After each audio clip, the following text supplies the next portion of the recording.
ANMR ನ್ಯೂಸ್ಗೆ ಸ್ವಾಗತ. ಆಲಂಬಗಿರಿ ಕೆರೆ ಅಚ್ಚುಕಟ್ಟು ಪ್ರದೇಶದಲ್ಲಿ ರಾಶಿ ನಾಗರಕಲ್ಲುಗಳು ಪತ್ತೆ. ಚಿಂತಾಮಣಿ ತಾಲೂಕಿನ ಗುಡಿ ಆಲಂಬಗಿರಿ ಪವಿತ್ರ ಯಾತ್ರಾ ಸ್ಥಳ. ಇಲ್ಲಿನ ಶ್ರೀ ಲಕ್ಷ್ಮೀ ವೆಂಕಟರಮಣ ಸ್ವಾಮಿ ದೇವಾಲಯ ಮತ್ತು ಶ್ರೀ ಆಂಜನೇಯ ಸ್ವಾಮಿ ದೇವಾಲಯಗಳು ಪುರಾತನ ದೇವಾಲಯಗಳಾಗಿವೆ.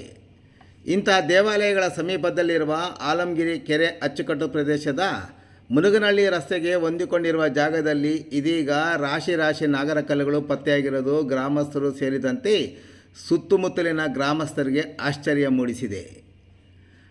ಆಲಂಗಿರಿ ಗ್ರಾಮದ ಹೆಗ್ಗಡಿ ಮುನಿಯಪ್ಪ ಕುಟುಂಬದವರು ಆಲಂಗಿರಿ ಮುನುಗನಹಳ್ಳಿ ಮುಖ್ಯ ರಸ್ತೆಯ ಕೆರೆ ಅಚ್ಚುಕಟ್ಟು ಪ್ರದೇಶವಿದ್ದು, ಸದರಿ ಜಾಗದಲ್ಲಿ ಪುರಾತನ ಕಾಲದಲ್ಲಿ ಪ್ರತಿಷ್ಠಾಪಿಸಿದ್ದ ನಾಗರಕಲ್ಲುಗಳಿಗೆ ನಾಗರ ಪಂಚಮಿ, ಗಣೇಶ ಚತುರ್ಥಿ ಸಂದರ್ಭದಲ್ಲಿ ಪ್ರತಿ ವರ್ಷ ತಪ್ಪದೆ ಪೂಜೆ ಸಲ್ಲಿಸುತ್ತಾ ಬಂದಿದ್ದರು ಎನ್ನಲಾಗಿದೆ. ಹೆಗ್ಗಡಿ ಮುನಿಯಪ್ಪನವರು ನಿಧನರಾದ ನಂತರ ಸದರಿ ನಾಗರಕಲ್ಲುಗಳಿಗೆ ದಿನಗಳು ಕಳೆದಂತೆ ಪೂಜೆ ಸಲ್ಲಿಸುವುದನ್ನು ಕುಟುಂಬದವರು ನಿಲ್ಲಿಸಿದ್ದರು ಎನ್ನಲಾಗಿದೆ.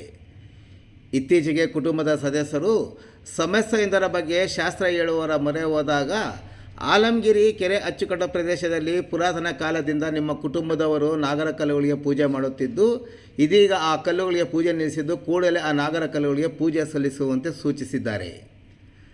ದಿವಂತ ಹೆಗ್ಗಡಿ ಮುನಿಯಪ್ಪ ಕುಟುಂಬದ ಸದಸ್ಯರಾದ ಮೋಹನ್ ಬಾಬು, ಗಿರಿ, ಅಶೋಕ್ ಮತ್ತಿತರ ತಂಡ ಸದರಿ ನಾಗರಕಲ್ಲುಗಳಿಗೆ ಪೂಜೆ ಸಲ್ಲಿಸಲು ಸೋಮವಾರ ಬಂದಾಗ ನಾಗರಕಲ್ಲುಗಳು ರಸ್ತೆ ಪಕ್ಕದಲ್ಲಿರುವುದರಿಂದ ಮಣ್ಣಿನಿಂದ ಮುಚ್ಚಿ ಹೋಗಿರುವ ನಾಗರಕಲ್ಲುಗಳನ್ನು ಮೇಲಕ್ಕೆ ಎತ್ತುವ ಕೆಲಸಕ್ಕೆ ಮುಂದಾಗಿದ್ದಾರೆ.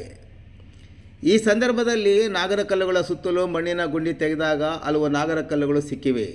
ಕೂಡಲೇ ಮತ್ತಷ್ಟು ಮಣ್ಣಿನ ಗುಂಡಿ ತೆಗೆದಾಗ ಮತ್ತಷ್ಟು ನಾಗರಕಲ್ಲುಗಳು ಸಿಕ್ಕಿದ್ದಲ್ಲದೆ ರಾತ್ರಿಯಾದ ಪರಿಣಾಮ ವಾಪಸ್ ಬಂದ ಕುಟುಂಬದವರು ಮಂಗಳವಾರ ಬೆಳಗ್ಗೆ ಮತ್ತಷ್ಟು ಮಣ್ಣಿನ ಗುಂಡಿಯನ್ನು ತೆಗೆದಷ್ಟು ವಿವಿಧ ಆಕೃತಿಯ ನಾಗರಕಲ್ಲುಗಳು, ದೇವತೆಗಳು ಇರುವ 100ಕ್ಕೂ ಹೆಚ್ಚು ಕಲ್ಲುಗಳು ದೊರೆತಿವೆ.